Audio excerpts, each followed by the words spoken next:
За Монгол Улсын их сургуулийн бидний саруу танхимд бидний үйлчлүүлж авч хүрэлцэн гэсэн хүнд зочтой одны өнөөдрийн ямар мэндийг альтгамжлаа. За энэ хоёр номын хотлоо би товчхон хэлцүүлье. Цагаач хэлнэ.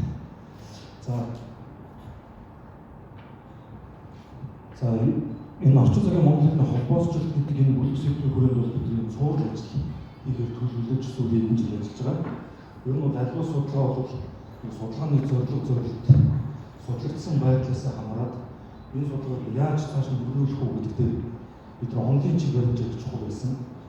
Тэгээд одоо сургуулийнхаа багш нартай хамт олонтой өдөртөгч багштай ярилцж байгаа.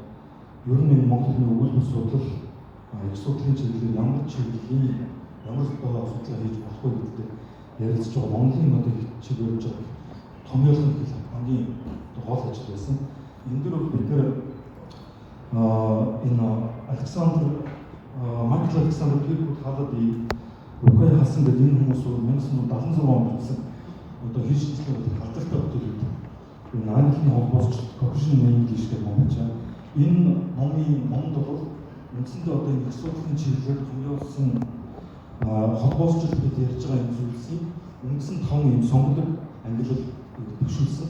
Одоо бол сонгол ангилал гэж хэлж байгаа. Тухайн үед бол ийм санал төвшүүлжсэн. Энэ онлыг бүртгэхээс өмнө үндсэндээ 50 орчим жил энэ онлыг бүтээх үйл явцсан. Үүнээс хойш дахиад 50 жил болсон. Өнөөдөр 76 оноос хойш 2026 чинь 50 жил болсон. Дахиад цаашаа одоо боловсролын хэмжээнд бусуудаас албартай холбоо маш их өөрчлөж ингэж хөгжиж байгаа онлайн чиглэл. Бидний хувьд бол энэ хаалгын нарийн онлыг үндсэн одоо барих чиглэлээр болсон. Гэхдээ бол яг тэр онлын дагуу одоо Монголын хэзээ төгтөг дурандж бас болохгүй байсан. Тэгээд учраас тэр баримтлагдсан онлынхаа хүрээ Монголын хэзээ тогтолцоог яаж өргөжгөж онцлог өөрчлөлтөд тодорхойлох гэсэн ийм талын судалгаа хийхийг бодож сонгосон. За ингээд одоо нэг үндсэн 5 студиуд ингээд хүнд ойлгомжтой зүйлийг бодож та тэр цэнгэр харж байгаа холбоос гэсэн нь яг миний докторийн судалгааны ажил байна. Одоо тэр уушаар тохиолдсон тэмдэглэсэн орхил орлогч өнөөдрийн ярьж байгаа юм хэлсэн. Үндсэндээ нэг энэ 5 бүлэгсийн одоо 2-3 нь бол ингээд ном болж гарч байгаа гэж хэлж байна. Тэр доор харагдаж байгаа уушаар тэмдэглэсэн үгийн сангийн холбоос дээр миний юм өдөрж байгаа хоёрын нарламаа удахгүй бас зэрэг болоод хэлж ажиллаж байгаа. Тэгээд мэдээж цаашаа төлөөлөлөөр үргэлжлэх баг. Ийм акцентыг хийе гэсэн ийм санаа зорилгоор үргэлж ажиллаж байгаа маа. За ингээд би хоёр бүтээлийнхээ талаар товчхон одоо нэгэнд бүгдээ удахгүй хоног тавиад уншиж танилцуулж учраас нэг үлчлэн биш ерөнхий одоо концепц зарчим юм бэ гэдэг ганцхан санаа хэлье.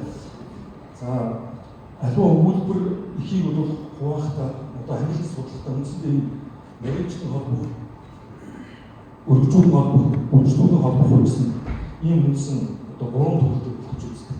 Өөрөөр төгс санааг хүний одоо үйлсэн төгс санааг хэрэг явдлын тухай санаа бол цааш нь яаж дэлгэрүүлэх вэ гэдэг 3 үндсэн хэлбэртэй байна гэж.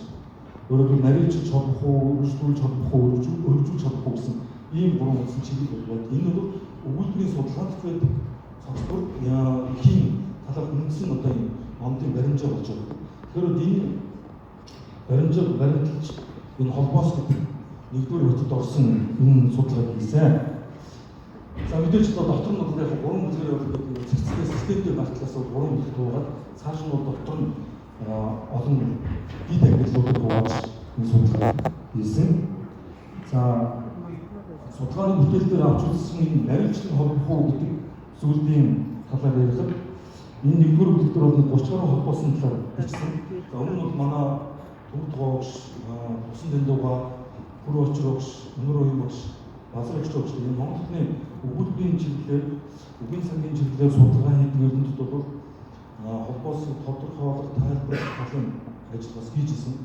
10 гаруй холбоосыг өгүүлбэр зүйн сургуульчид голдуу утгыг тайлбарласан зүйлс байсан. За энэ судалгаанд бол бид нэг 3 бүлэгт 30 холбоос гэж нийт 100 гаруй холбоосыг яг өгүүлбэр эхийн төвшөнд ямар утга үүрэг эргэлттэй байгаа гэдгийг тайлбарлах юм ажил хийсэн юм аа. За жишээлбэл одоо энэ өмнө дурдсан чинь гэдгийг санаа байна. Энд бол энэ бол зөвхөн одоо өгүүлбэрийн хүрээндээс тайлбарлаж болохгүй. Дааны одоо энгийн өгүүлбэр төвшин биш. Энэ бол өгүүлбэрийн дэлгэр их буюу макро эхийн төвшин эхэлж ирсэн санаагаа сэргээ сануулах зорилгоор дээр дурдсан, өмнө дурдсан гэдэг гихмичлэн тайлбарлах ийм ангиллыг бол аль